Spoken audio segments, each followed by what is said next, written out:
Let me just start. So, WxEDM freeing, it's the MIT license. It's the most simple license I was able to find. It basically allows you to do whatever you want with the program on a commercial standpoint or not. And basically, you're on your own. I did the design of the application, and most of the code is mine also. It did have some help, and that was really a good thing, because there's lots of things in this application. Francis Morel from softprotect.fr did all the anti-debug protection. So that's a commercial component, WinDev component that you can use in your own applications. Fred B, who decided to remain anonymous except for his handle, helped me with the Soundex engram and automatic locking, and we'll get into that. You'll see it's a lot of fun. And Ahmed Hassan Bamba from Softland, Ivory Coast, helped me with the scanner coding. So anybody who wants to join in the fun can come to me and help. So, what is exactly WxEDM? It's an open source electronic document management software written in WinDev, I told you that. And there are web dev and mobile components either already available or being prepared. It is based on WXReplication.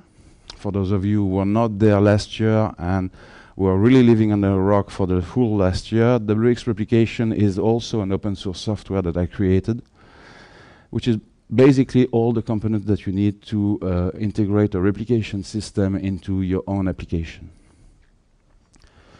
I'm not going to go into the detail of WXReplication. There are already videos available on YouTube and with link from my website about it if you want to learn more. There's also a ton of articles on my website about it, so you can learn everything you need about that. WxEDM uses external tools to do some very specialized work. It uses a .NET assembly, an ActiveX, and a WinDev component, and all of them are commercial components that you will need to buy a license to. Now, those are functions that you may not want to integrate in your project, so you don't have to pay them if you don't want them. But I wanted to do something very specific, and it was not possible directly in WinDev. Why did I decide to create this new software? Well, last year I tried something that I had never done before. I tried to create a big project and put it available to everybody as an open source. And I really didn't know if I was just giving away months of development for nothing, or if I would get some return on my investment. It just happened that last year, perhaps 70% of my work has been on that project with several customers. So it is working. That's great. Most of the time, it's not working with the French people. They don't seem to be willing to pay for support or help or anything of the kind. But I'm working everywhere, so it's not really a problem. So because it's working, I decided that open source in our community had some possibilities. And I decided that continuing on that way was a good idea. Now, why an electronic document management? I needed one for myself. I've been playing with these things for more than 20 years. I have a ton of documents on my drive that I can find anything in. That was really driving me nuts. I decided to write one. Also, I had some very specific requirements for that software that would be difficult to find easily in what I saw was existing. My first requirement was about security. I did not want to have all my documents visible on the drive. I wanted to be protected, to be encrypted, and to be as secure as possible. There are several reasons for that. One of them is that most of these documents relate to you, my customers. And I take your data very seriously. I don't want your data to go anywhere if my computer, for any reason, is stolen or hacked or whatever. Then I wanted also a full indexation of the document so that I could search and find my document by any words contained in it. Now, that exists in some software, but I had an extra requirement at that level. I'm working in 2 languages, which means that some documents are in French, some are in English. And I wanted to be able to search on that in a phonetic way in both French and English. And that starts to create a whole lot of problems that were not solved out there that I know of. So we have that in WXReplication. Then I wanted that system to be replicated. At that point, if you have not understood that I like replication, it's time to do so. So this system is working with my WXReplication problem. In fact, when I started this one, I just followed my how to create a new program with WXReplication step by step, because of course I did not remember all the steps. And I started to create this one. This means that the documents which are available on my computer are going to be available also on my second computer, on my third computer, and so on and so forth. I also wanted to be able to edit my document in the program itself as much as possible. Not rely on having Word on the machine, or having LibreOffice on the machine, or OpenOffice on the machine, working, not working, and so on, having the edition inside the program. So that is basically the main reason why it all came together and became this software.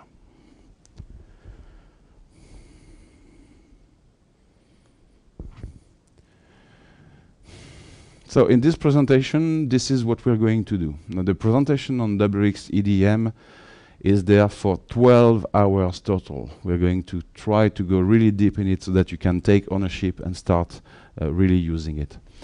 We're going to do first a quick demo. I'll just go through all the different windows and what they do. That's going to be just a few minutes, just to give you an idea.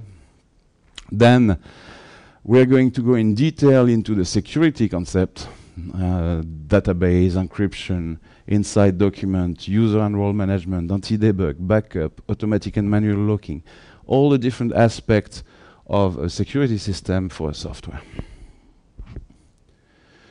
We're going to go also on the management of multi-language, UI, and content.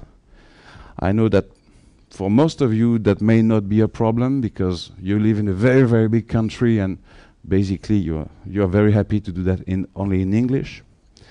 However, even in the United States, there are more and more people who speak Spanish, or in some cases Chinese, more and more immigrants.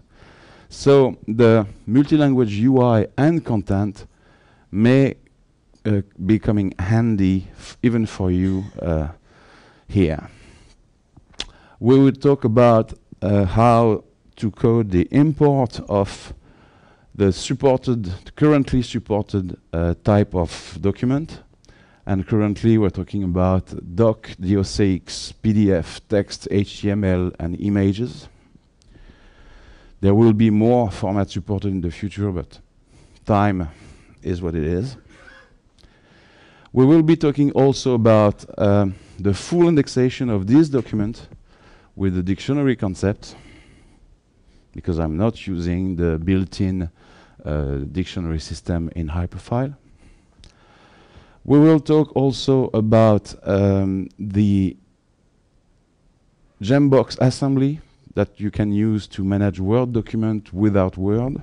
So that's extremely interesting, especially when you're working in WebDev, where having Word on the WebDev server is the best way to crash your server.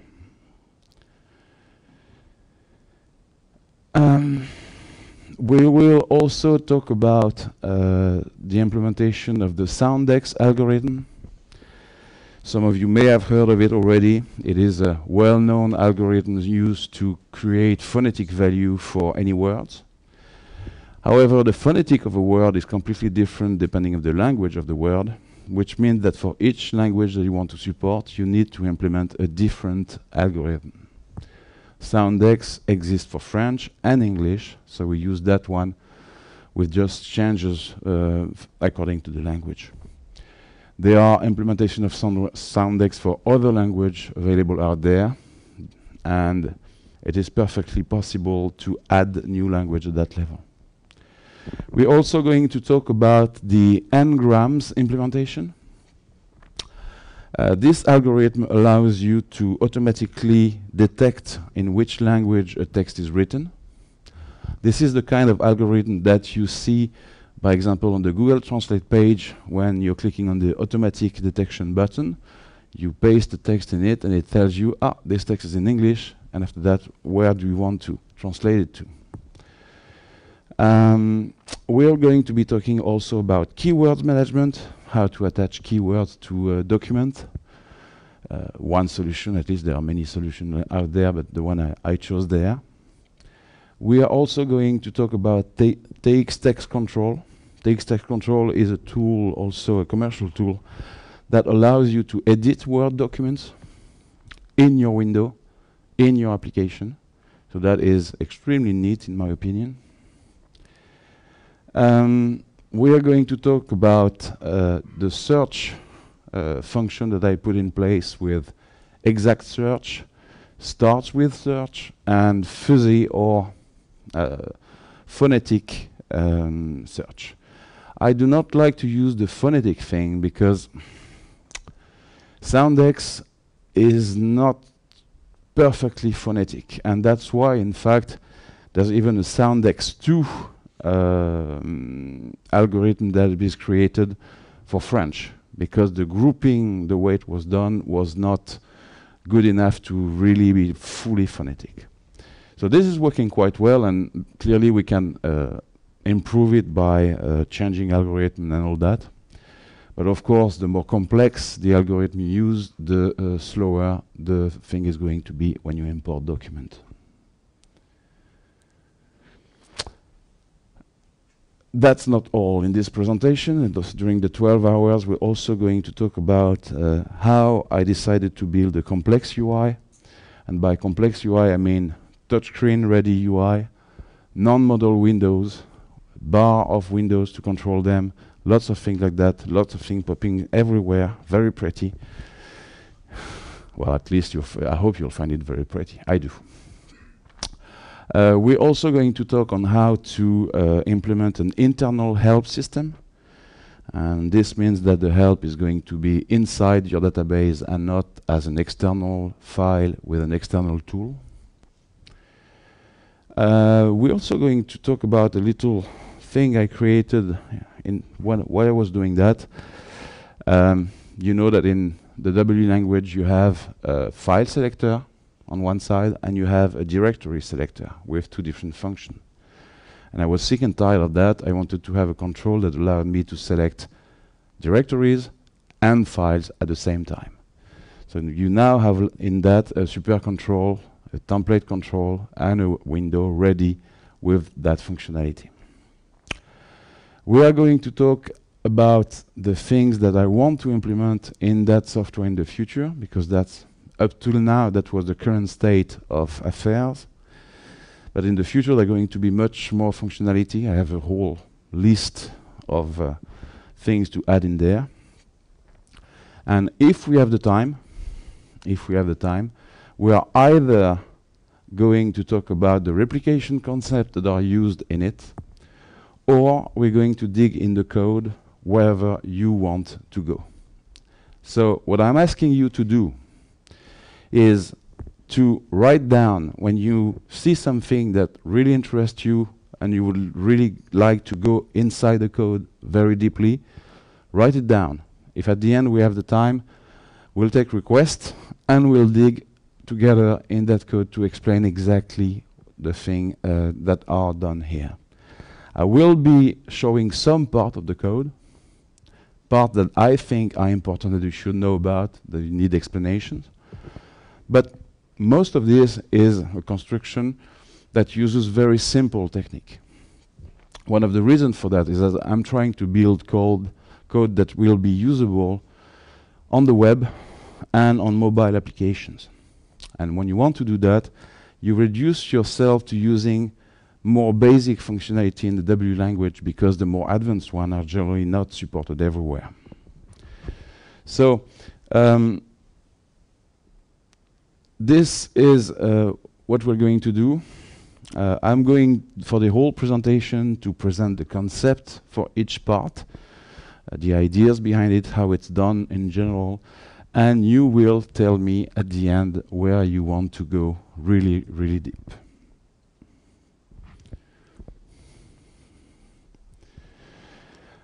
This is what we're going to have a look at in the quick demo. I know it's very small.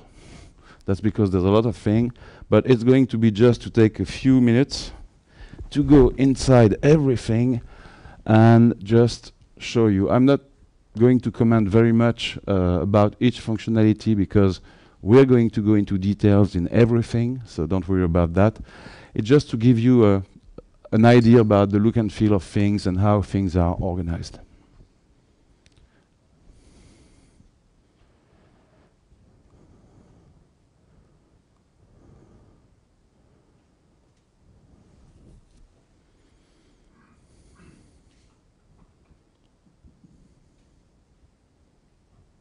Okay, at some point the window is going to pop up somewhere, I'm sure.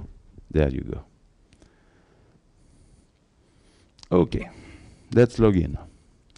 As I was saying, the point of that thing is to... Okay, that's good. You know what? I'm using Windows 8. And if anybody has a gun, I'm going to kill that thing at some point. Okay, where's my cursor now? Anybody sees it? Yeah, it's there. Sorry about that. That's a good start. This thing is just jumping around and nobody knows why.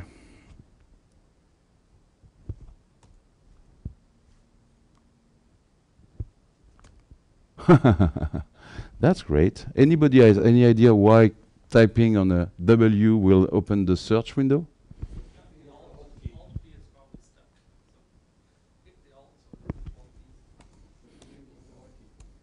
Sorry? Yeah, well, I don't have any finger anywhere.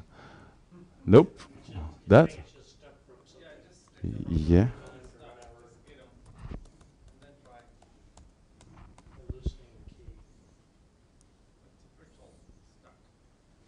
Okay, let's try again.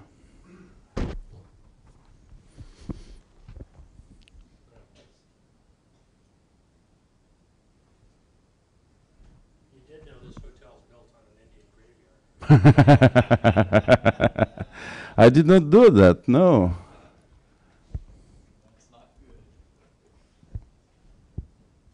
Okay.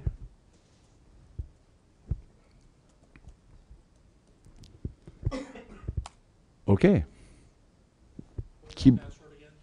It was WXDevCon 2015. And I'm telling you that because this is a demo database. I've worked on much bigger database with my own document, but I didn't want to show you all my document and my invoices and my stuff because it regards other customers, and that would just not be right. So, where is my cursor this time? There, okay. Excuse me. So you will get not only the software itself, but you will also get the demo database. It's made only of documents that are available directly on the web for everybody to download, so it's nothing proprietary. Okay, so this is the main window of the system. We have here part of the security system allowing to lock the application at any point manually. It will lock automatically by itself after a few minutes of not being used. So at some point you will see all the windows becoming black and the login window popping up. It's absolutely normal. That's not a bug, it's a feature. After that, as you can see, big buttons, and that's because this is made to be used on a touchscreen if you want to. If you don't, that's up to you. We have the possibility here to create a new document, to open an existing document that is listed here. This is the list of recently used document. To search for document, to import document, manage the user and the security, manage the settings, and close the whole thing. We have, of course, the possibility to do this and to do that. That's just standard. Except, of course, that when I do that, I do it on the other screen so I can see anything afterward. So, new, we'll go into that without any problem. We're going to open a document. It's going to be, by example, this one. A double click. That's a text document. We are going to open a PDF and multiple page PDF with lots of function. We're going to open a document, Word document. So the speed at which things are opening are, of course, directly linked to the amount of content. This one is short, so it is opening fast. If you have 300 pages, it's going to take a little longer. So that is a Word document directly inside my window. We can do that for different type of document, HTML also. So that is a whole HTML document. After that, we have the search function, where we have the possibility to search for any number of words here with the selection of language in which you want to search. Is it only French document? Is it only English document? Or is it all document? Then we have the type of search, complete word, start with, or fuzzy. Then we have the type of document that you're looking for. If you know that you're looking for a French document in a PDF format, then you can search only for that and not for everything else. Once you have search, you have the list of results here, sorted by relevance. So things that contain all the keywords exactly are in first, all the keyword fuzzy, only some of the keyword, and so on. So you have all that in there, and you can open them the exact same way I've been opening from the other window. So that's the search. This is the import window, and here we have an example of the inside help, where we have for everything we want to have corresponding help file. This is the real importing file window. We have in the future going to have the scan and the direct from camera also supported. I also plan to support the automatic character recognition system when at all possible. This is not yet in. Scan has been implemented in test mode, but not in the application. Just didn't have the time to put it in. To import the files, you are going to have this control here, which is my directory and file control selector. So in there, you can go anywhere on your disk, depending of where the root of the control has been set. And in there, you're going to have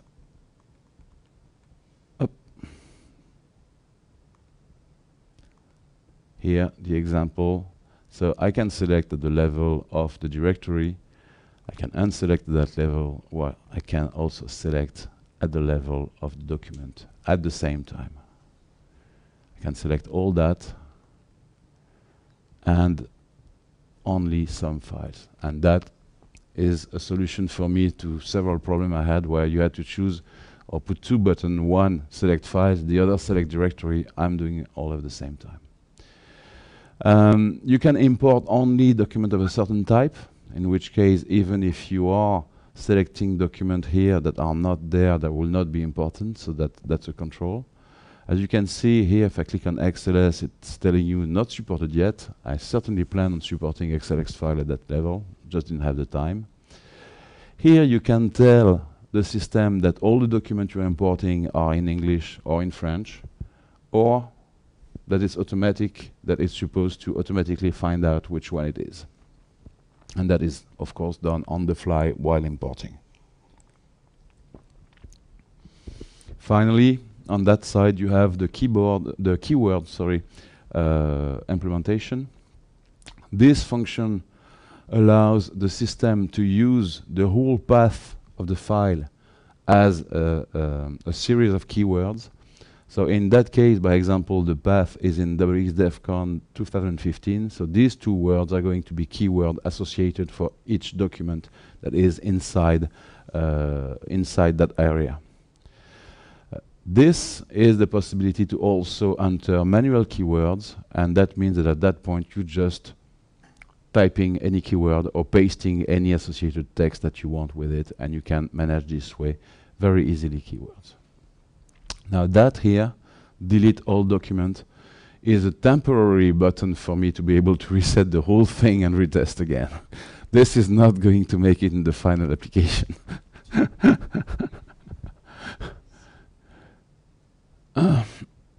So that was the import.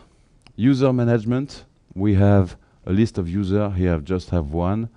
We have the possibility to create new and to edit, of course. In there we have the user management itself. Is it active? Is it an administrator? And all that. And we also have permission management with atomic level permission and with profile. Sorry, I went on the wrong place. And with the profiles here, where you can create a profile of permission for secretaries, for commercial people, from technical people, and they will have different set of permission, and you can add that directly to each user. So we'll go into all that in details. No question about it. Finally, we have the settings, where we have general settings. We have the initialization wizard. We have an information window. And we have the help editor, where you can create things, move them around, edit them, and so on and so forth. So that is what is in the UI. And we're going to go into each and every of those parts, explaining why it's done this way and how it's done. And we are going back to this. Okay. So that was the quick demo. That was the easiest part. Now let's talk about the security concept. First, why did I want to have a system that was able to manage document in as secure as possible a way? And you may hear that I'm not saying fully secure way, because let's not kid ourselves. Hackers are good too. So at some point they may be able to crack through it. I'm just trying to piss them off as much as I can. Look at that list and tell me what all the elements of that list have in common. US government, Apple, Baby Monitors, Ashley Madison, Target, Visa, Volkswagen, Honda, Jeep, Goldbuster, Sony, Aramco, Planned Parenthood, Tracking Point. They were all hacked, and they were all in the news because of it in the last year alone, in the last 12 months. Now, they're in very good company. Huge company, lots of money, lots of data, no protection. That is absolutely not normal. I'm going to go into rant mode here because I am really pissed off that all this huge company with millions of dollars to spend are not able to just put a fucking encryption on the database. Because that's what's happening. As soon as the hacker gain access to the network, they have access to everything. The database are unclear. The passwords are not hashed. The documents are on the hard drive directly as PDF or as Word, and they just pump everything. How is that possible? How is that even legal? Why are not these people going to jail? It is our data and your customer data and my customer data that is being hacked. And they don't care. And that for me is absolutely not acceptable. That is something that should not happen, that any company with decent text system should not allow to happen. It is not difficult to protect, at least at a minimum, all your data. So, yeah, I already said all that. That's good. Yeah, if you rely on Windows security to secure your document, you do not understand hacking, because Windows is as protected as a sieve. You can hack that thing like there's no tomorrow. So really, you don't want to do that. So who is responsible for all this problem? Well, clearly they are, but we are also. We are, because we are software developer. And show of hand, please. Who is currently encrypting all these databases? Okay, we are 2 on about 20. That's 10% of us. And that is just not normal, because encrypting your database is checking a checkbox and adding 1 line of code. That is not normal. No, I'm not trying to make you feel bad. I'm trying to point out that this is a big problem. Yes? And the question I would raise, maybe something that people would want to comment on, one of the concerns I have is you encrypt, a bit flips somewhere, because bits do flip, and then all of a sudden your database is trash. So the question here, I'm restating it because we're recording the session. The question is, isn't that a problem to encrypt the database because bits flip, if I understand correctly, and your whole database is trashed? Well, I don't know what kind of hardware you're using, but in my world, bits do not flip. I have never had one record trashed because of encryption. And I've been using encryption for a very long time. Furthermore, encryption is not at the database level, it is at the record level. So even if what you said was happening on 1 record or 2 record or 3 record, you would lose those records, not the database. And you're using hyperfile? Absolutely. I'm using a hyperfile. I've been using hyperfile for X number of years. I checked the encryption box, and it's always worked. Yeah, absolutely. I've been using hyperfile for 22 years. I've lost 0 data during that time. I've had some crashes. They were always due to hardware problem, and if you don't have a backup, I was able to, even in that case, if the customer didn't have backup, to rebuild the database. So I've never had any problem due to the database conception itself, or its security, or its capabilities. I had never seen that. And with all the things that I've seen in the forums and all this kind of thing, some people are complaining that they're losing their data. They should not do that, because they are just showing that they don't know what they're talking about. Really, really, really, this hyperfile is incredibly reliable. And one proof of that, and I said that last year with lots of love in return, one proof of that is that in 22 years, I've never seen anybody working as a hyperfile database administrator, ever. That just doesn't exist. If you have an MS SQL database, an Oracle database, you need an administrator. You don't with hyperfile. And that's a proof of something. What's the issue of performance if you're encrypting? Sorry? What's the issue of performance? None. I've never seen any difference in speed. I'm sure there is one, but it's not perceptible by a human being.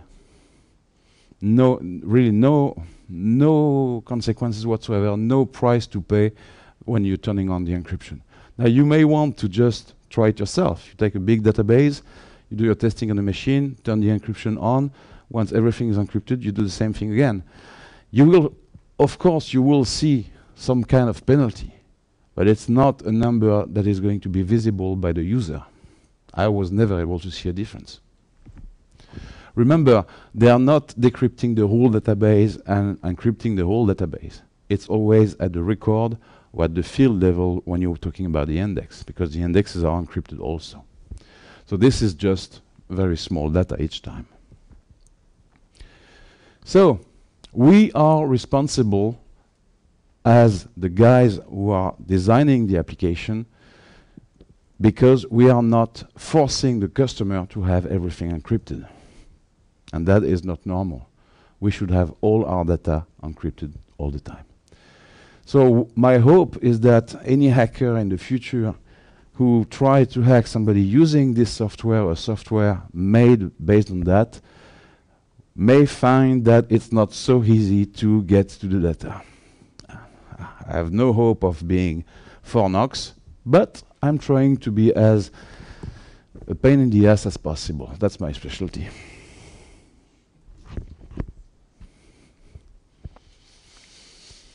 Now, how do you implement security in an application? It is not only encrypting the database. Security is a very complex problem that needs a multi-layers answer. Of course, database should be encrypted. And I'm not talking about encrypting one file because there is some data that you find sensitive on it.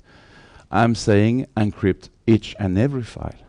You don't want them to find any information about your system if you can avoid it. There is no cost. They're not going to bill you by the word encrypted, so just encrypt everything.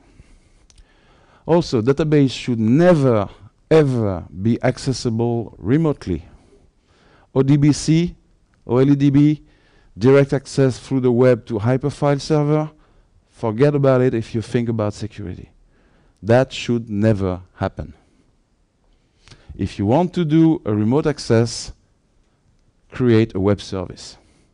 Add a password protection. Add a security on the MAC address. Add a security on the IP address. Add whatever you need, but secure the data. I had to work on a case for a customer where we created a whole security system because they had been hacked repeatedly from the outside via this. And it was in Mexico, but it could be anywhere. Really, and we're not talking about data, sensitive data, NSA data, CIA data, whatever the type. We are talking about the livelihood of a company, all their customer, all their material sources, all this kind of thing that another company is stealing. That's what we're talking about. And that is happening a lot. Way more than we would think. Even the Chinese are doing that to us. And they're far away. But if they know who our customers are, they can try to outsell us.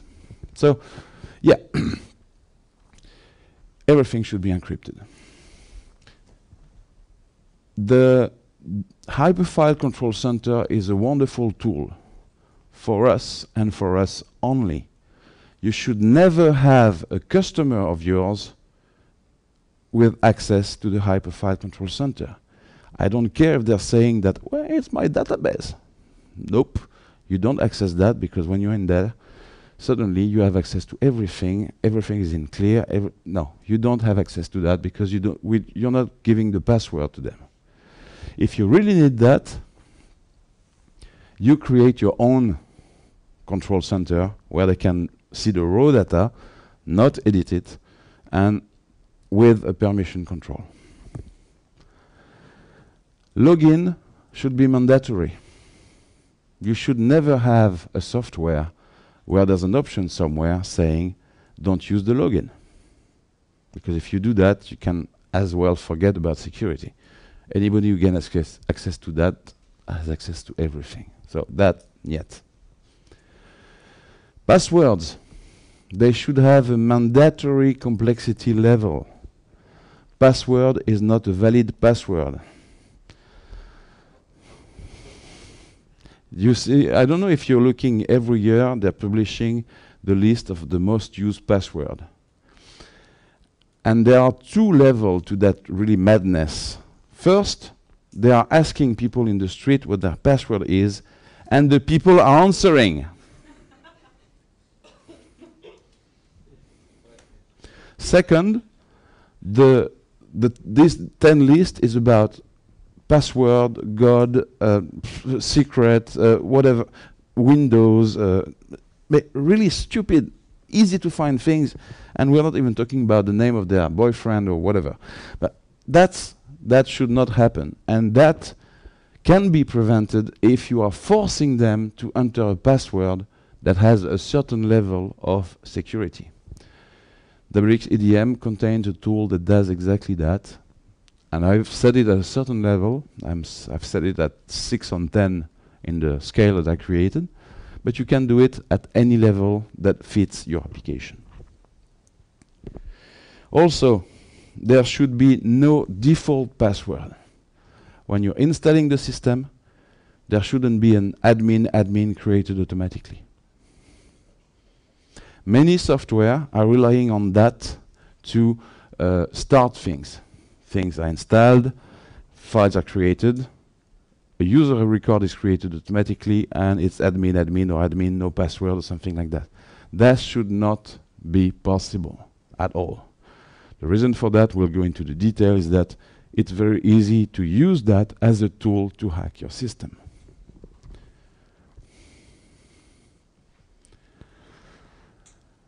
The passwords should never be stored in clear, even in an encrypted database.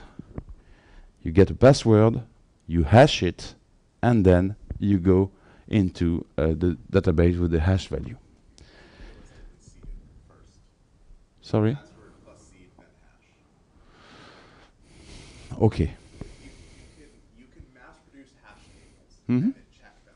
But if every password on your system has a different seed, you have to mass produce a different hash table for each one of them. I was not going to go that far, but yes, you are absolutely right. So, for those of you who don't know what a hash is, it is a mathematical function that works only in one direction. You cannot reverse it. So you have one value on one side, you push that function on it, and it creates another value that you use as password. And there's no mathematical function allowing to go backward and know what password to type. So that's what should be stored in the... we really have absolutely no excuse not to do it, because there's a hash function ready-made in WinDev. That is 3 lines of code. Communications should be encrypted. There's absolutely no point in encrypting your database and protecting your database if each time somebody is accessing something remotely via a web service or whatever, the communication is in clear. So in that case, I'm relying on WXReplication, which already has a built-in encryption. Programs should be protected against debugger, hexadecimal editors, and all that. And we're going to see in details how to do that using a commercial component called anti-debug by SoftProtect that does all that for you. This is a specialized job. I am not a security specialist. I didn't spend month and month and month researching all that and coding all that. He did. So he's selling that, and in France, it is used by several hundred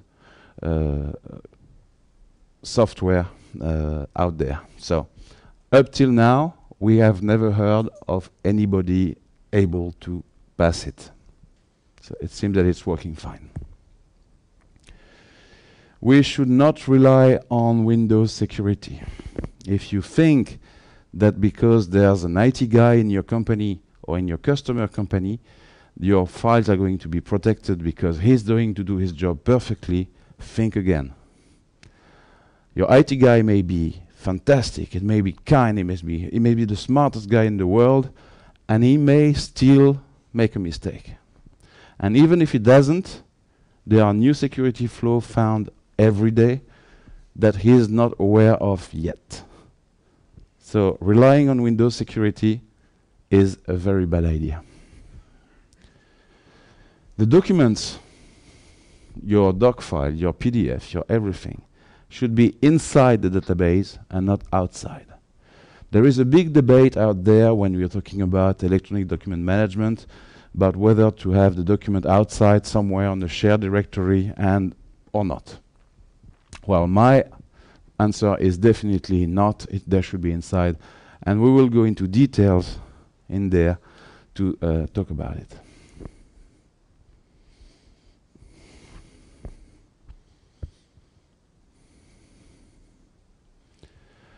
So another problem with security. You are called by your boss, you're going to a meeting, you don't lock your computer. Most of us don't. Only the real paranoid like me are locking their computer each time they're stepping away from it, even at home. But otherwise, you don't do that.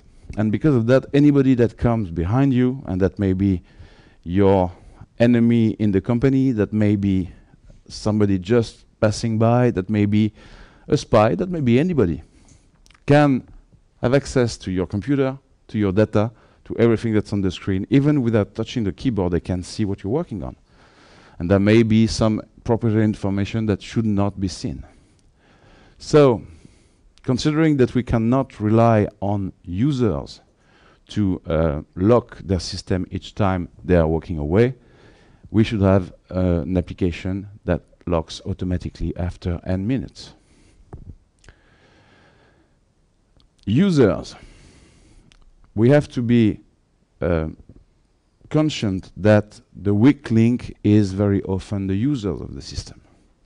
They're just human, they don't know anything about security, they believe people by default.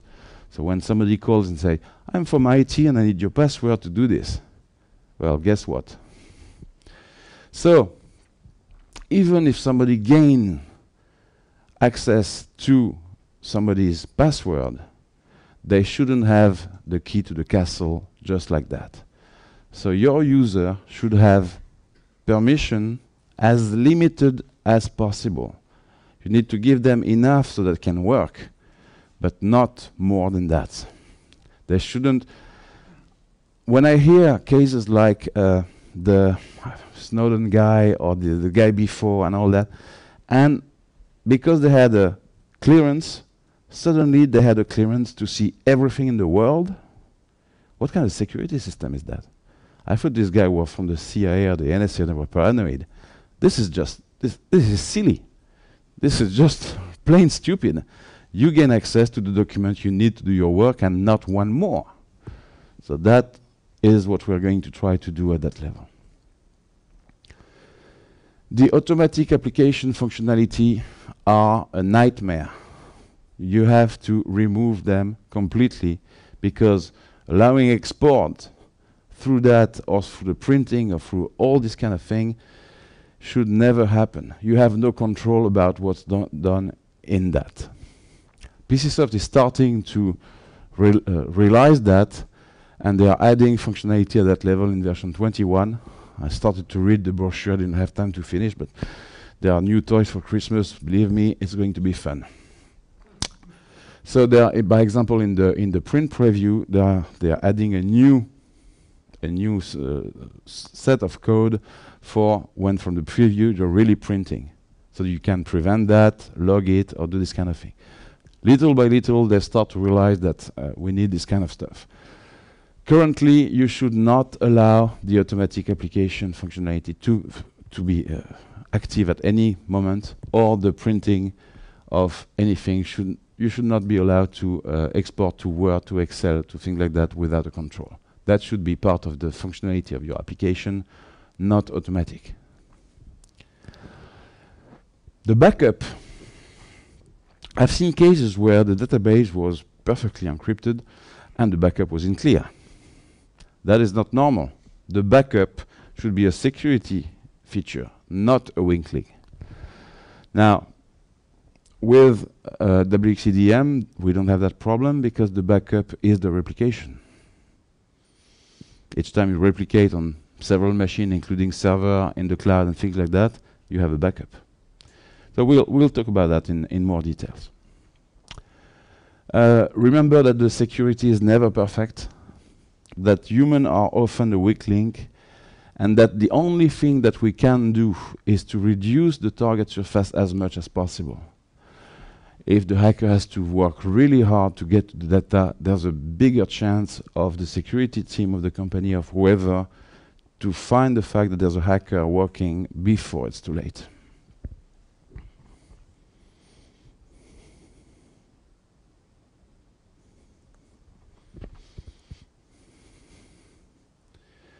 Okay, so let's do the first thing. How to encrypt your database. I'm sure you all recognize this screen. Yes? No? Okay. This is in the analysis. When you click on a file, you have a little button on the top that allows you to go there.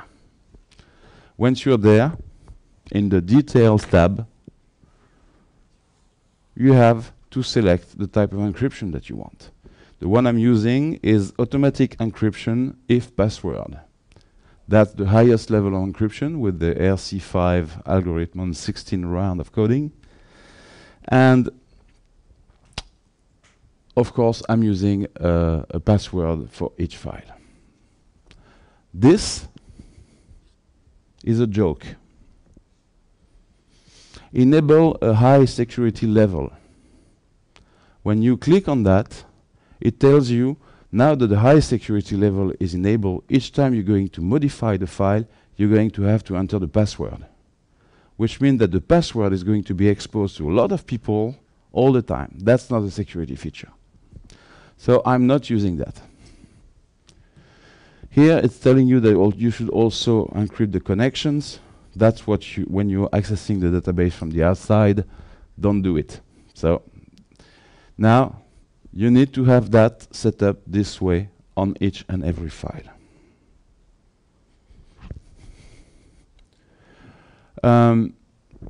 Sorry, yeah. When you do that, it's telling you automatic encryption. If password, you need to add hash pass into the hash pass function into your code. It is one line. Don't forget it, otherwise no encryption. Just for information, in that project, the password of the files is should be replaced. Just in case you don't, it doesn't matter, it's not cap sensitive. Yeah, by the way, this is not cap sensitive. No, that's what I'm telling you. It's not cap sensitive. So, in case you did not understand, you should replace the fucking password before using using the program for any real case. I don't want to know your password. I don't want to be responsible for your password. So please replace it. You are all laughing, but I have seen settings where the production database, 5 years after I gave them the code, was still using should be replaced. I'm not going to give any names, but I've seen it. And that is just not normal. This only works in creation. Sorry? It only works when the files are created. Absolutely not. You can't encrypt them after you've heard. Sure you can. No, you can't. Oh yes, you can. Okay. Yeah. I've did it several times. Okay, it's been a whole day. Well, maybe you can't, but I can. No problem. Well, I can take a file that you've written data in, and then you encrypt it and drop it on a notepad and read it in the clicker. Well, maybe your file, but not mine. There is a series of steps to follow in order to encrypt a file that was not encrypted before, and that goes through the automatic modification of the file, and it works. I've been using it. You modify the file, but if you just turn that on, I'm telling you, there is a set of steps to follow in order to do it. you can re-encrypt the file. But what I'm trying to tell you is if you just think you're going to go in there, and you have a set of files, and you turn that on, it won't encrypt the file. There may be some steps you go through to modify the file to re-encrypt it, but if you think it's going to encrypt it by turning that on, it doesn't do it. Well, as I was saying, there is a series of steps to do. If you don't know them, just give me a call. I'll tell you exactly how to do it. No problem.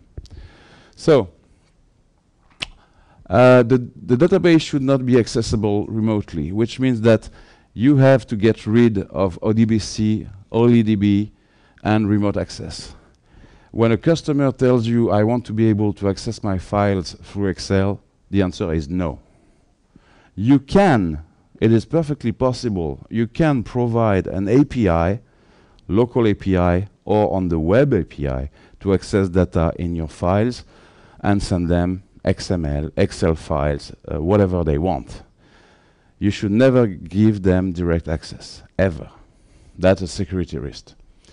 If you want to create an API, you can, by example, do that by creating a .NET version of your program that just expose a few functions to get data that they're allowed to get, including the security layer where you test that they are allowed to access the data. That's one of the ways. You can provide a web service. WinDev lets you create SOAP type web service. WebDev lets you create REST type web service.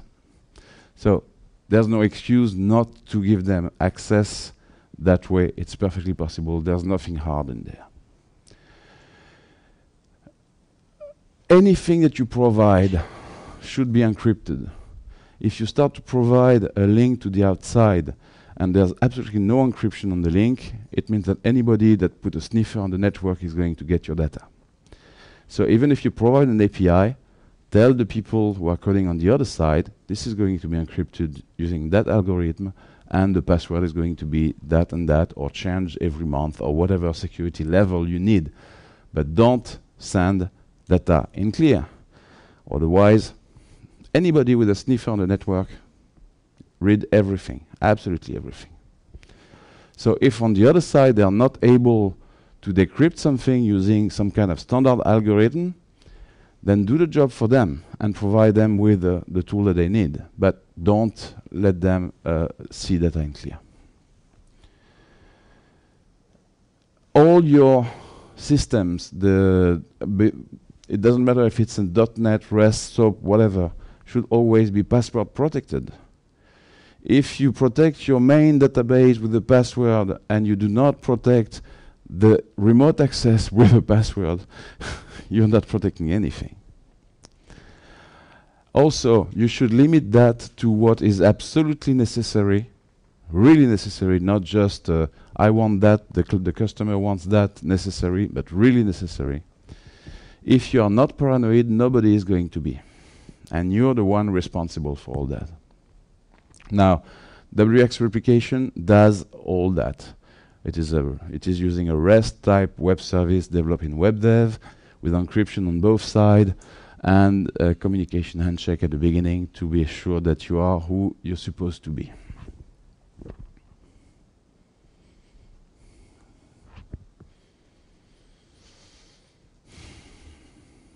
That should be something absolutely obvious. As soon as we talk about security, there should be a login. Everybody knows that. However, you look at software that offers a login, and there's a checkbox somewhere that says, don't use the login. And that is just crazy, because that means that there's just a one-step way of removing all the security on an existing database. That should not exist.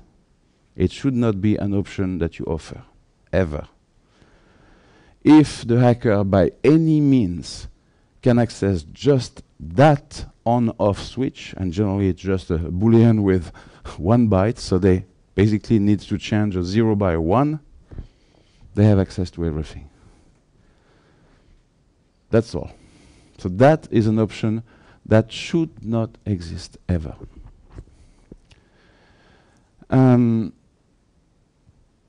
There should also be no option to use the one-step authentication system using the domain authentication. Because once again, if you rely on Windows security, you are as reliable as Windows is. And if any of you thinks that Windows security is reliable, just go on the web and Google it. You're going to see it's really not what it should be. So there should not be any option to do that. Yes, the user will have to log twice with a different password. Yes, maybe your password will change when the other doesn't change. Yes, that is part of security. If the user, the customer, is not ready to do that, then tell him your system is not secure. That's all. And do not tell him, write it down. Problem is with him. We're talking about a secure system here. Now, you may say that I'm completely paranoid and I should get myself checked. It's possible, but you just read CNN every day, and after a few weeks you're going to see things my way, I think. What I kind of hear you saying there without saying it is that if I've got one login and password that is the Windows domain thing, and I'm on an authenticated machine, all you're doing is adding one little extra layer of security where they have to know a second thing to log into that particular application. Absolutely. And that It's not that your way of storing the login and your way of storing the password is more secure than Microsoft's way of storing it inside of Active Directory. I don't know how they're storing it, but I know that a lot of people have access to it. They shouldn't. So I think they'll have some little problem here and there, but that's not the point. The point is really to absolutely, the question was I just adding a new layer of security? And yes, everything that is secure nowadays is basically using a two-step security login. That is the second step. That's all.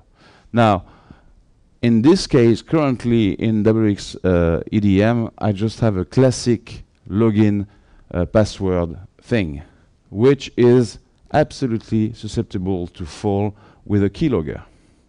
So one of the next steps that I'm going to implement is a secure login with an on-screen thingy where the letters are changing inside and things like that, which will make login a real pain in the butt, but will secure that aspect. So yes, you add layer of security everywhere you can, and that's the only way to secure something, unfortunately.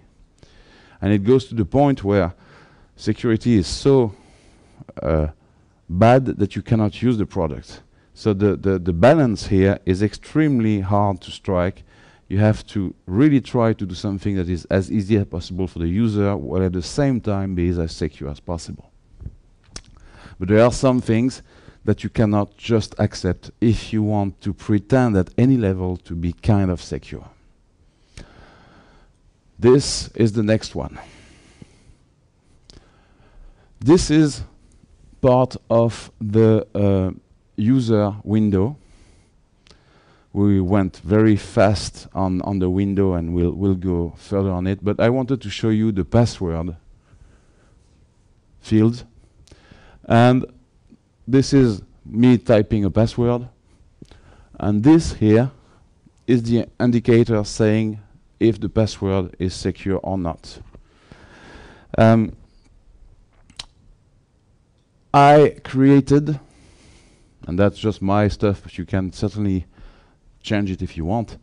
I created a scale going from 0 to 10 to measure the password security. 0 means that there's no password. Weak is level 1, 2, and 3. Medium is 4, 5, and 6. Strong is 7 and 8, and extra strong is 9 and 10. Currently, WxEDM accepts only passwords that are level 6 or above. So, highest level of medium and strong. As soon as you type a letter in there, the calculation is done and the corresponding level is displayed. The calculation itself is complex. There's nothing earth-shattering in it. It's basically based on several criteria, different type of characters, lowercase, uppercase, numbers, letters, special characters, all this kind of stuff. Of course, the password length also. And based on all that, I calculate the score and I accept or not the result as valid for my application. This is there, you can use it, it's working. And when you're looking for it, for those of you who have already downloaded the source, because it's been available since this weekend on my website, if you haven't received my email, you just go to the website, create your account, download the source, and you can play with it. It is in the WxEDM user class in the password strength get function method. And you'll see it's nothing special, just is there enough letters, numbers, this and that. And there's not one perfect combination. You can get a very strong password without using lowercase or without using number. It is the number of different criteria that are used, and there are several of them, that is going to give you a score. So you can have the same score with very different passwords.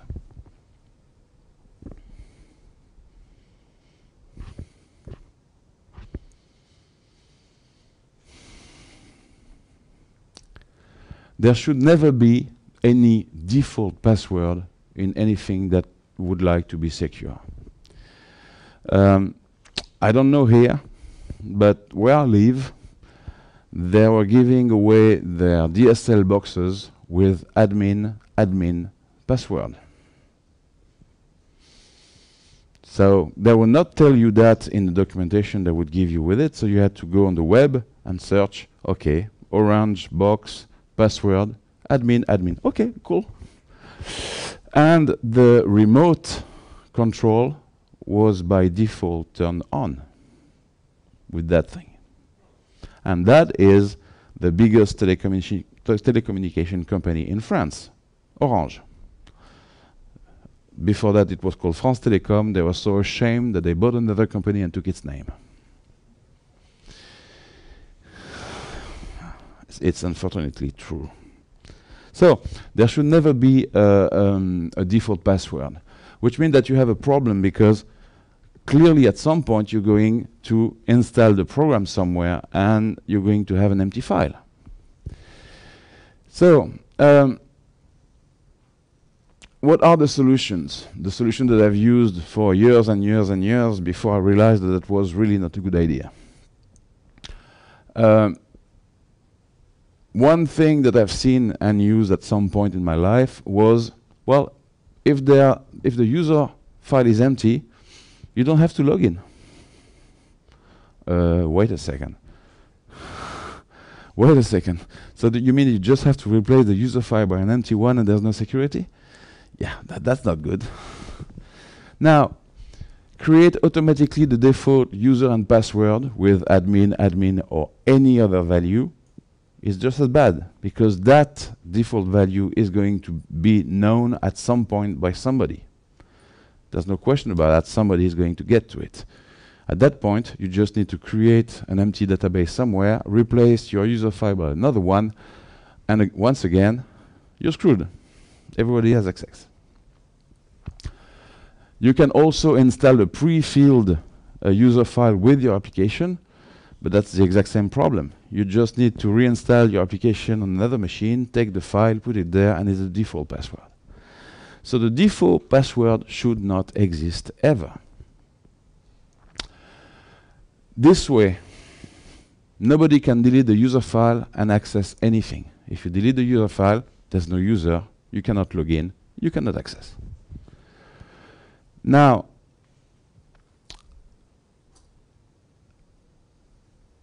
if you rely on Windows security not to be able to delete the user file, again, you're relying on something else than yourself. As soon as somebody hacks Windows, they have the user file, they delete, you're dead.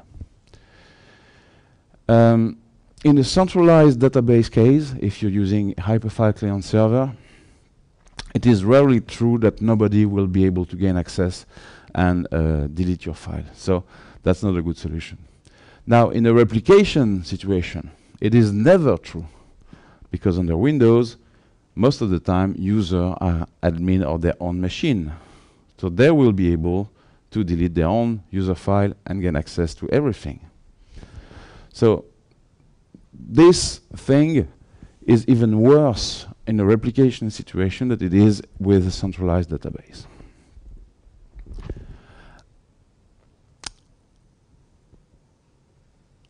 So the different solutions that I found are this. The first one is let's create the user login and password only if all files are empty. Okay? So you're going to force, if you're in that situation, you're going to force the user to create a first user with a login and a password. You're going to check that the password is big enough and all that. That's great, it's working fine. Except that they just have to create an empty database somewhere with your program. They are in that situation. Now they have a file with their username and password, and then they replace that in the real database. And suddenly they have access. So once again, it's a little better, but it's still hackable in 5 minutes tops. So you don't want to do that.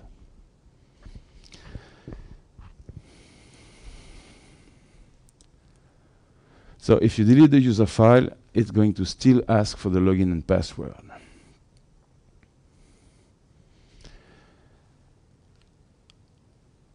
This is the solution that I put in place. First, if you delete the user file, it's still going to ask for your login and password, even if the thing is empty. Doesn't matter. You enter a login and password, I don't find it, you're out. So that's the first step. The second step, if you delete all the files, I'm going to recreate an empty database, and I'm going to let you create an admin and password. However, the database is empty. The database is unknown from the replication system. It has a new ID. It is not enrolled. And the local database GUID does not match. Now, what does that mean? In a replication system, each database has to be uniquely identified. I'm doing that through a GUID that each database is given when it's created. So that's the case here. Now, this GUID, I'm writing it in each and every sensitive file. Don't have to do it in all files, but you have to do it in several files where the data is important. At that point, you have that local DB GUID in the user record that was created here. You have the local DB GUID in your document files, but the two don't match. One was the local DB GUID of the real database. The other is the local DB GUID of the new database created by the hacker. So when you log in, you check, is the user valid? Yes. Is the user active? Yes. Is the login password correct? Yes. Is the local DB GUID of the user record equal to the local DB GUID of the main file or files? No? That's a hacker. Plum. You get away. So the only way to create a valid user and login password is when you are in an empty database and you cannot mix and match files. So you will be able to work only on this database. After that, of course, if you are able to enroll with your empty database to the main system, you're going to get the data. So the next security layer, of course, is at the replication level, where you should not enroll a new database without knowing exactly what database that is. So that's another step.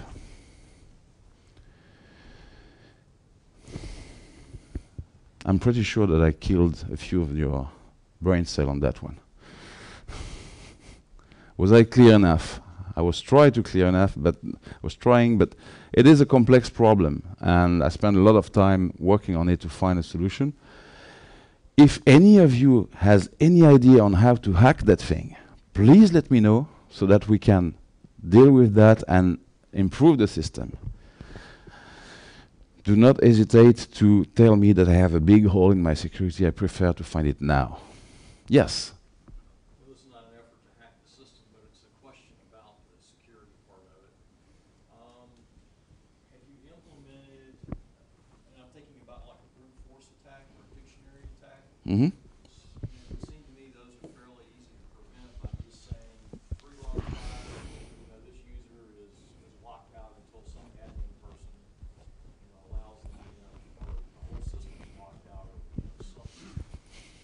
Yes, I have not implemented that because that means that you find a way to just send username and password to the database. You have to do that through the UI because it's the only point of entry. It's very easy to add that control if you want. After that, it depends on what you want to do at that level. Yes, you can absolutely say you cannot enter a wrong password more than 3 times or 5 times or 10 times. However, remember that users are just losing their password, not remembering them, so you have to, at that point, have a mechanism in place that will allow you to unblock them very easily as soon as they are really identified. How you do that? Now, that depends on the type of organization. So I did not go into that direction, but it's easy to implement. Okay? Let's go to the next one.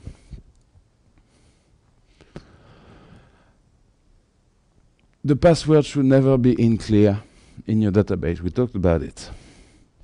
There is a hash function. Use it for that. Remember one thing. If the password is encrypted, because the database is encrypted, anybody who is authorized to access the database and to see the user file, for whatever reason, however they do it, will see all the password in clear. And that means that they will have access at that point to the admin password and do whatever they want. So there is absolutely no case where a password should be saved in clear in a database. Just because an inside job is the oldest trick in the book, and that is just not going to work. So, a hash is a function that is practically impossible to invert or to recreate in order to recreate the input data. That is the official definition, as I was able to find it. Practically impossible. Not impossible. Nothing is impossible. But it is, statistically, there's very little chance that you will able to do that. I see that you are taking lots of notes. Sorry, I just realized that right now. Any of you who wants the PDF of that presentation with everything that's in the presentation right there, just send me an email. I'll send it to you without any problem. And the video recording... I'm sorry, I'm just realizing that now. I apologize. That's on me. Also, the video recording of that session, team is kind enough to work on that and giving us that. So the video recording of the session is going to be available online. Just so you know, so that you can take more intelligent notes and less writing everything because before it's over. So, there is a function in W language called hash string. Guess what it does? It's there exactly for that. Now, the problem that everybody falls into the first time they use the function, and I did like everybody else, is that hash string returns binary value, not text. So suddenly you try to store a binary value inside a text field in your database. And you wonder why, when you try to compare the next time, it doesn't work. Well, because guess what? Strings do not contain binary very well. So you get just part of it in it. So that's not good. So to solve that, it's very easy. You can just use buffer to exa on the result, and you get the result as an hexadecimal string that you can store. You can also, if you don't want to use hexadecimal, use the create function with the base 64 result. So that's going to be a string also. Shorter string. However, I'm not sure that that function is available on all target system. So I think that some on the mobile system, the base 64 encoding is not available. I plan on adding one coded myself. In fact, I have, I think 95% of it already coded. I just didn't have the time to do the extra 5%. And maybe in 21 we'll have that coming everywhere. So that will just save a little space. When you do the login, you hash the login that has been entered by the user, and you just compare the two hashes. If it's the same, you can be reasonably sure that it's the same password. Now, in theory, it is possible that two different passwords give you the same hash value. It is theoretically possible. However, the chance of that happening is way smaller than the chance of you winning the lottery. So play the lottery. This should work. And because you don't want to have to do that every time you need to hash something, use makeHash instead. MakeHash is not a W language function. It is a global procedure that I included in the source that does all that for you, always the same way. Because one of the things that is happening all the time is that you want to work on something else where you need to hash the password to compare it, and you do your hash a different way with a different type of hash or with a different function afterwards, and nothing is working, and you don't, and you look at hash, I'm doing the same thing, and you can see the small thing on the side that is not the same. So I'm doing a makeHash function, and I'm using it everywhere needed, and you can do the same.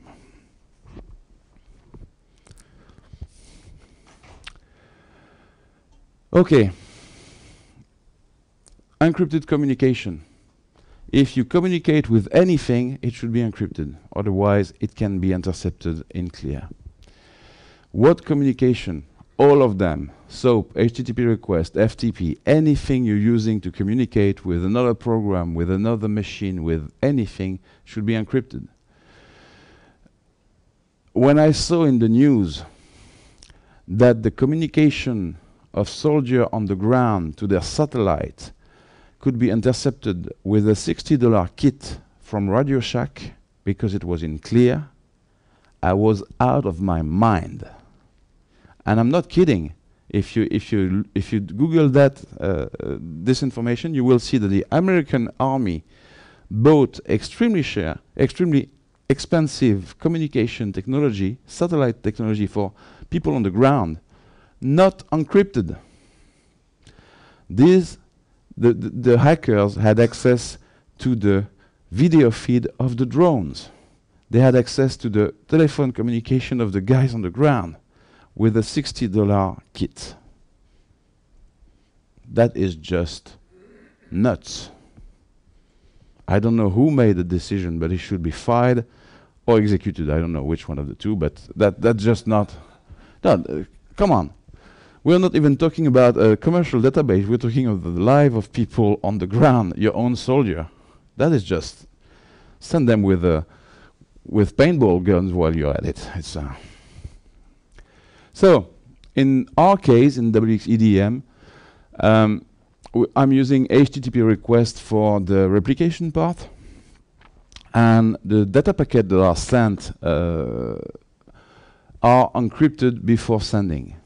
Now, in the last version of this, in version 1.2, if I remember correctly, I added a type of packet allowing to send non-encrypted packets and other things. The reason for that is that in some cases the communication between the two is not does not need to be encrypted because the data on each side is just a game or something that is really frivolous, and the only thing that counts for you is the speed. So you remove the encryption to gain speed. I was in one of that case, I needed it, it's there. Don't use it for anything that is sensitive, of course. Now, never use direct access to the database because you do not control the security and it's generally not very good. It relies on password that anybody can know if they have access somewhere else. Do not use FTP in any case because FTP is a protocol where you are sending your username and password in clear over the web when you're establishing communication with a server, which means that each time you're communicating, you are basically shouting the code to enter your house. That's not a good system. Now, FTP has a new version, XFTP, FTPX, SFTP, FTPS, I don't know which one it is, that is supposed to be secured. I've never used it. You will have to check if it's really secure or not. SOAP is something that has a lot of functions, including security function. But if you're working with a web service that does not use security function, or if you're creating one and you don't know how to set up security function, just don't use SOAP, use REST where you can easily encrypt. It's going to be much easier.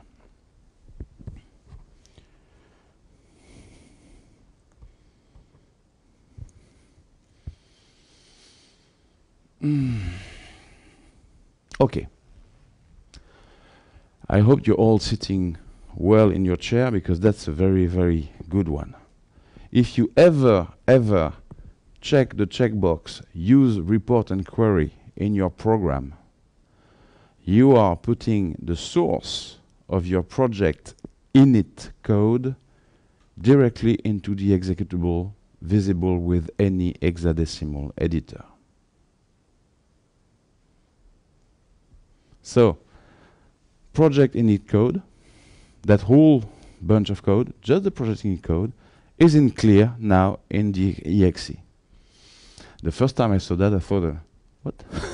Because of course at the time, that is where I was doing the HPass for my files. So I had my password in clear in the executable. That was great. I was so happy to see that. So either don't use report and query, in which case the source is not visible, or if you use it, do not put anything sensitive in the project init code. Move that either in a global procedure or in a method of a class. You can declare your object, all that kind of thing. You do init, and in the init you have your HPass, and this is not visible. Not directly, at least not in the executable. So I personally don't use the report and query. I find it way too complex for the user and way too difficult to manage. I prefer to create this kind of facility myself, but that's just me. So if you need to use it, at least use it in a secure way. It is not used in WxEDM. So if you have to use it, put your code in class of procedure, okay, and call it from init. Now, the database, because we are using all the security features that I talked about before, is already encrypted. So if you go on it with an hexadecimal editor, you're just going to see garbage, including if you go in the index file. All that is encrypted. So that this is for the hexadecimal editor. Now, anti-debugging. So you all know what at least one debugger is. It's the one that we're using to debug our code and find bugs. That is great. However, debuggers are also tools that are available on the web and that are able to intercept everything that your program does at a binary level. It is going to see the assembly code corresponding to your execution step by step. And that means that anything that is done in your software, by example with a string, you do my password equal this. Well, this string is going at some point to be visible because it is used, and they will have the password to your file. Which means that if we don't do something about that, all the security measures that we were talking about before are for nil. So, the HPass, crypt, or all this wonderful thing are going to be clearly visible. The source code is not going to be, because it's not there anymore, but all the strings you are using are going to be there. WinDev, since version, I'm going to say 12, I'm not sure exactly, includes an anti-debug protection into its executable. It takes anybody with any hacking ability about 35 seconds to remove it, because it is one very basic call at the beginning of the execution. So that is just not enough. I am not a security specialist. That's not my job. You may start to think that I am because I'm telling you all that. I'm just paranoid, so I'm reading a lot. But I know a guy who is a security specialist who has been working on the subject in the WinDev world for several years. In fact, since version 11, I think. The first version of his component was in 11. His name is Francis Morel. He has been kind enough to give me a license of his component for WxEDM under that name.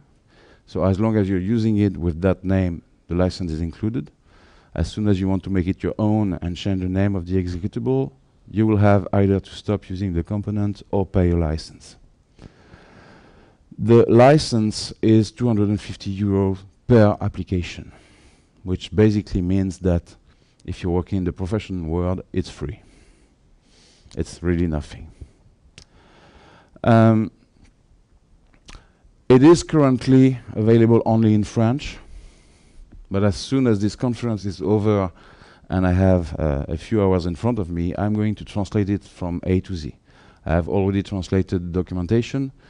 I still have to translate the screens of the component itself. So you may see this screen in French for now. It's going to be available in English very soon.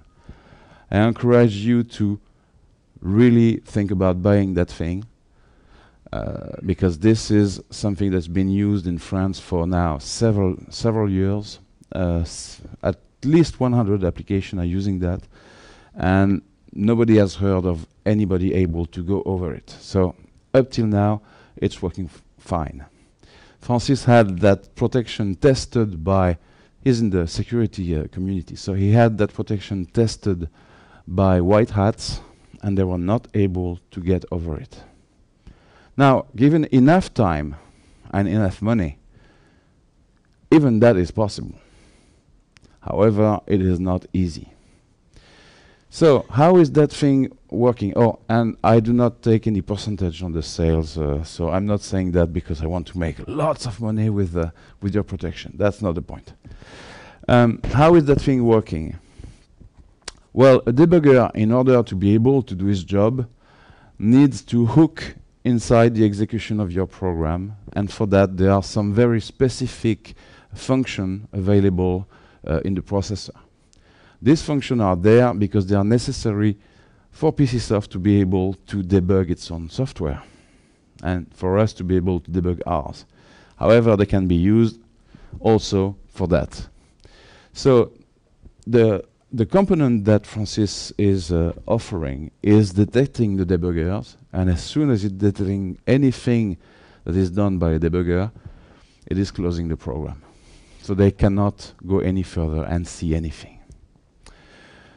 Of course, if you do it the same way that PCsoft is doing it, with just one little call at the beginning of the program, it's easy to find it, remove it, and then restart the process. So he's doing it in a much more complex way. By example, there is a loop that will make the control be done regularly in time, with the time that you can set and all that. So you would start to think that this is going to be very complex to put in place. Well, it took me about, I don't know, 15 minutes. Because he did the thing in a way that basically you have absolutely nothing to code. You include your component inside your project, and at that point, the next time you start the project in test mode, you have a window coming back, say, okay, now you need to set up your protection. Click, click, click, click, click, okay. Don't show this window automatically or not, and you're done. And it does everything behind the scene. To do that, he's doing some very interesting stuff. By example, he is storing the settings that you're putting in directly inside the component. So he's writing into itself to let you do this kind of thing. Of course, you don't want to have that running while you are in test mode, because otherwise you couldn't debug yourself. So this thing is automatically not working while in test mode, only in executable. Now, Francis is also doing security audits. And by that, I mean that he is taking your executable with its installer, its database, whatever you're giving your customer, and he's trying to see if anything is visible, if the password is visible, if the things are not password protected. All the things we've been talking about, he's going to check with this tool and his knowledge of that problem and tell you with a detailed report what's going on. And once again, the cost of these things are really ridiculous. I don't know how you make a living out of it. It's between 250 and 500 euro per program, depending on the size of the program. So it is definitely a step that you want to take when you are trying to secure something.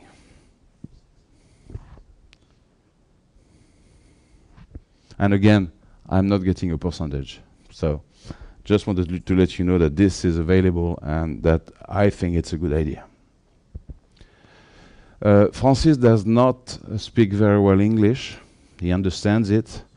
So I'm helping him out for the translation and all that. So if you see something that is badly translated in English, just tell me, I'll correct it. I'm the one responsible for that. And in case you're wondering if the guy is reliable and all that, well, I've been in the business about as long as I have been, and I've never heard anything bad about the guy in 20 years. So. Windows security. Do not count on it. Bugs and hacks. Correct settings not done. Correct updates not done. Inside jobs. Social hacking. You cannot rely on Windows for your security. It's not going to work. Oh, it's for an emission on TV. What is your password? Come on. Don't count on it. How good is the IT guy? Is it on the efficient side or on the bright and shiny side? I heard that week. What? Did I say something wrong? No. Okay, that's the reality of the world we're living in. Do not count on it also because it is your program, your data, or your customer data, and your responsibility ultimately. If you say, it's not me, it's him, you're not doing your job. The worst case scenario is access to the database, deletion of file, exa editor, debuggers, everything. All that is happening every day. I heard that very lately. The President of the United States was trying to tell the Premier of China that it's bad to hack the American companies. Personally, I do not think that this security feature is anywhere near that, but hey, it's bad, really bad. I'm sure that the Premier was really laughing like there's no tomorrow.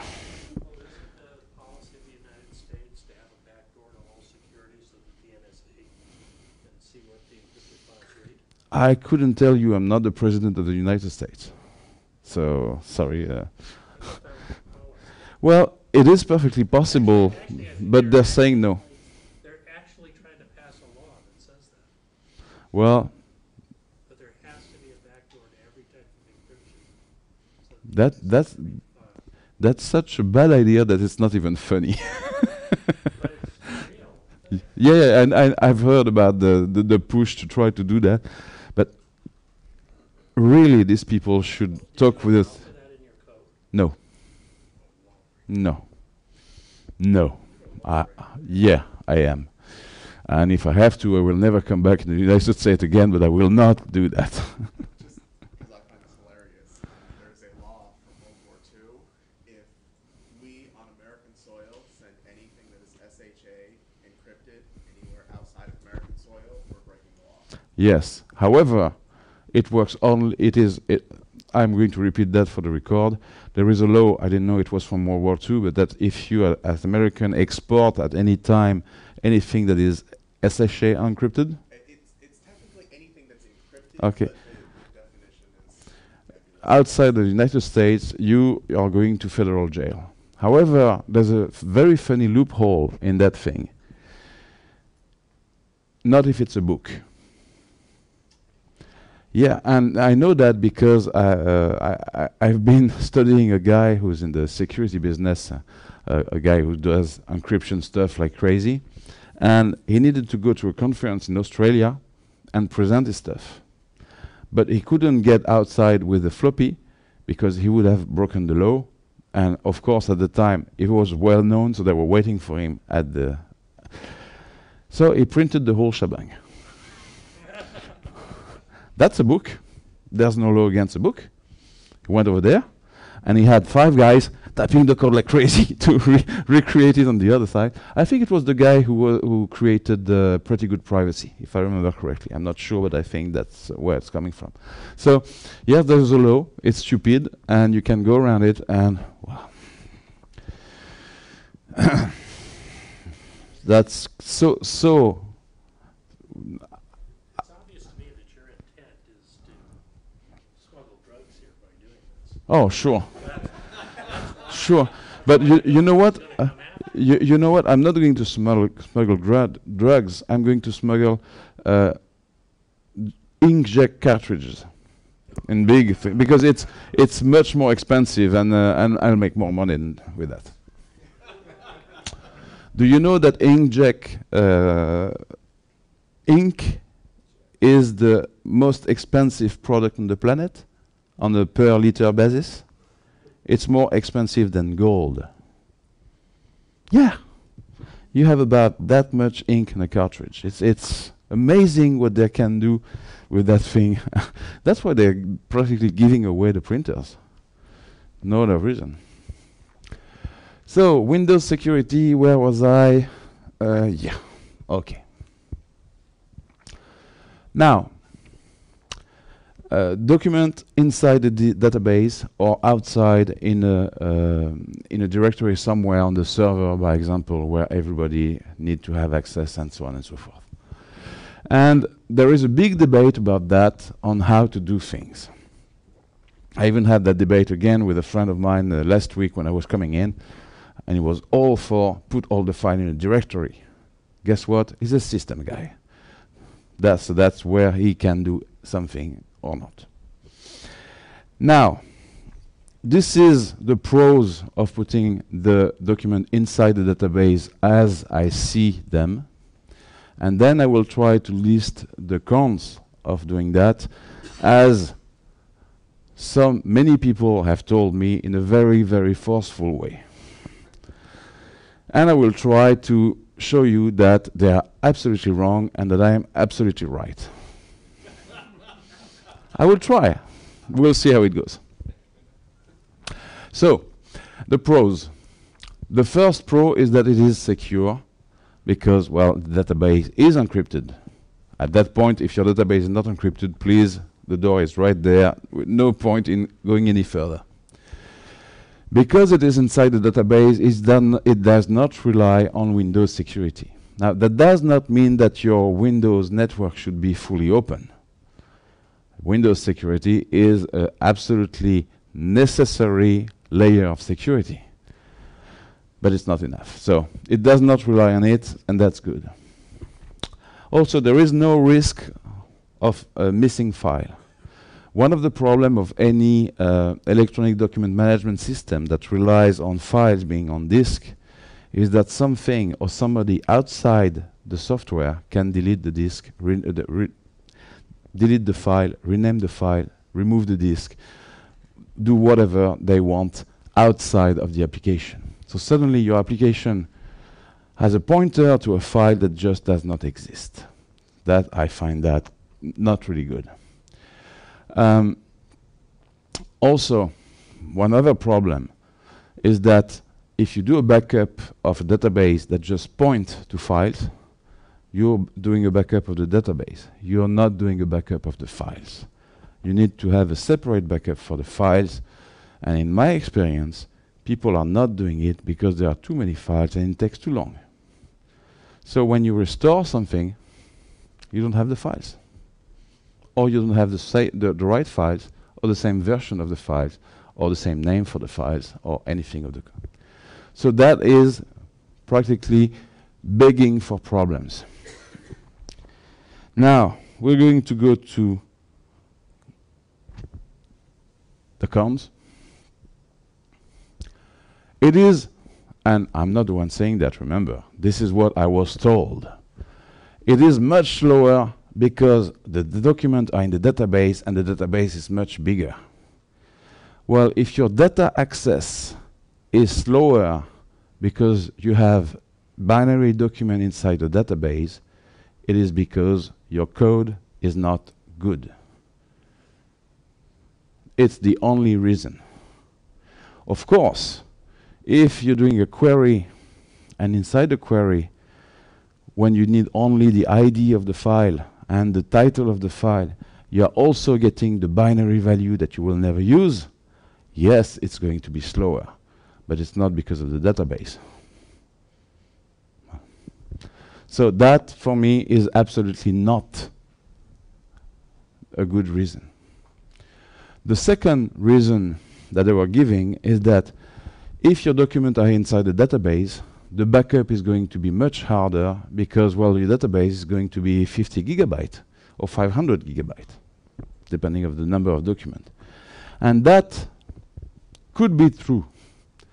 However, remember that WxEDM is based on my replication system, which means that each time somebody is creating a document, modifying a document, importing a document, that document is taken by the replication system and goes to the other machine.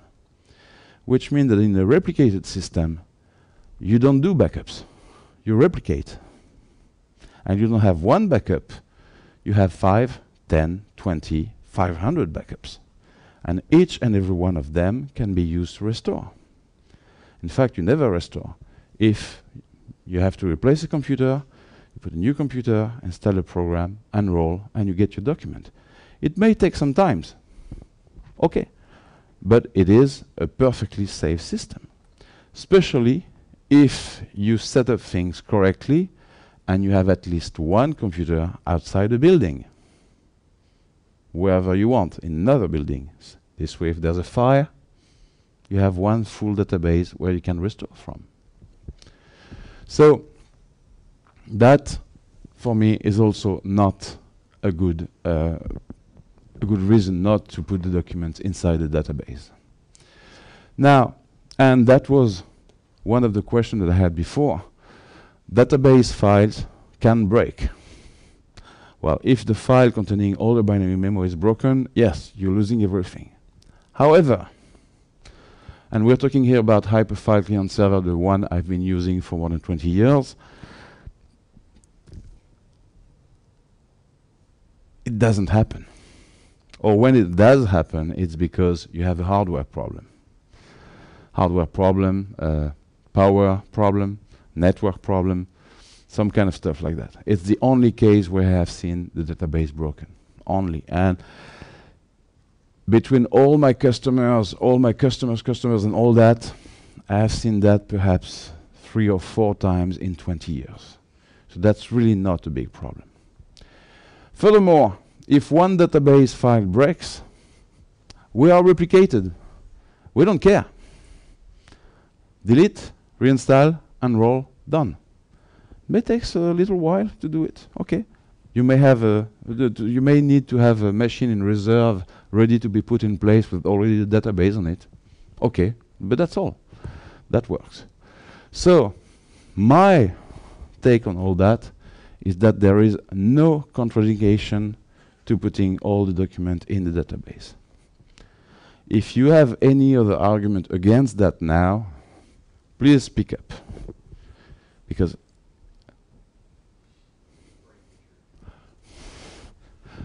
no? Nothing? Okay, so I was absolutely right and they were absolutely wrong. Isn't that life for you? Come on. Great.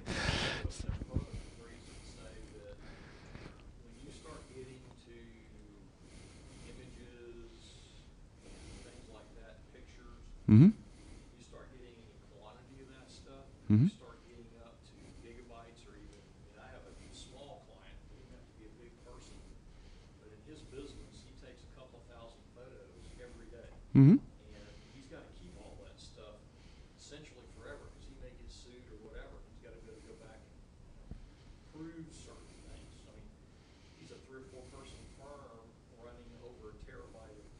Mhm. It becomes impractical to back that up. I mean, the whole concept of backup just kind of goes out the window because it takes too long. Absolutely. So, you know, you end up having to do some sort of replication kind of thing if you want to have, you know, backup in the sense of multiple copies that you can get to should something happen. Absolutely. So for the recording, I'm going to repeat that. A case of somebody who's using lots of files like that and has a database that goes in the terabyte, and it becomes quasi impossible to do a backup of 1 terabyte each time. With the replication, you don't do a backup, you replicate only the things that have changed, and that is extremely small compared to the database. So really, the replication is kind of a backup with only a little bit each time, and it's done in real time or in quasi real time, so it's not painful for anybody. The only thing to set up things properly so that you have an external, you have a secondary machine right there, so that's your immediate backup if the main one is crashing, it's ready for you to use, and you have an external one somewhere in the cloud, at your brother-in-law, whatever, but you have something outside that doesn't burn with the two first one if you have a problem. We're going to take a break now, and if you're not bored to death, you can come back and we'll continue after the break.